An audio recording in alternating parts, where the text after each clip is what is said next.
علیکم ورحمۃ اللہ وبرکاتہ نحمد ونصلی علی رسول الکریم اما بعد اعوذ باللہ من الشیطان الرجیم بسم اللہ الرحمن الرحیم یا ایہا الذین آمنوا کتب علیکم الصیام کما کتب علی الذین من قبلکم لعلکم تتقون۔ جناب صدر، حکام صاحبان، مشفق و مربی اساتذہ اکرام اور آس پاس سے تشریف فرما مہمانان اعظام اور میرے دینی بھائیوں، آج کے اس سالانہ پروگرام میں میرا موضوع سخن ہے روزہ۔ روزہ اسلام کے 5 بنیادی ارکان میں سے ایک ہے۔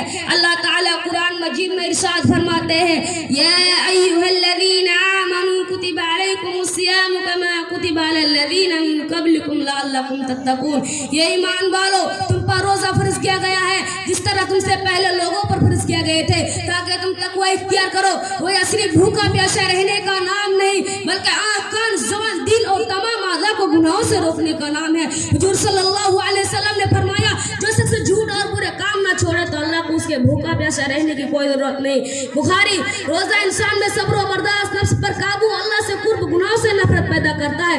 روزہ ہمیں یہ سکھاتا ہے کہ اگر ہم حلال چیز سے اللہ کے حکم پر روک سکتے ہیں تو حرام سے کیوں نہیں۔ روزہ ہمیں غریبوں اور محتاجوں کی بھوک کا احساس دلاتا ہے۔ نبی کریم صلی اللہ علیہ وسلم نے فرمایا جنت میں ایک دروازہ ہے جس سے ریان کہتے ہیں، اس میں صرف روزے دار داخل ہوں گے۔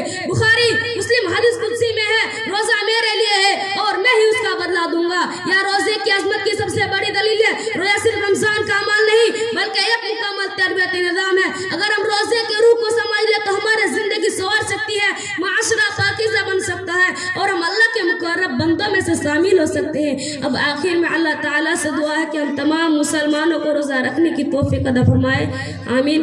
وآخر دعوانا الحمد للہ رب العالمین، والسلام علیکم ورحمۃ اللہ وبرکاتہ۔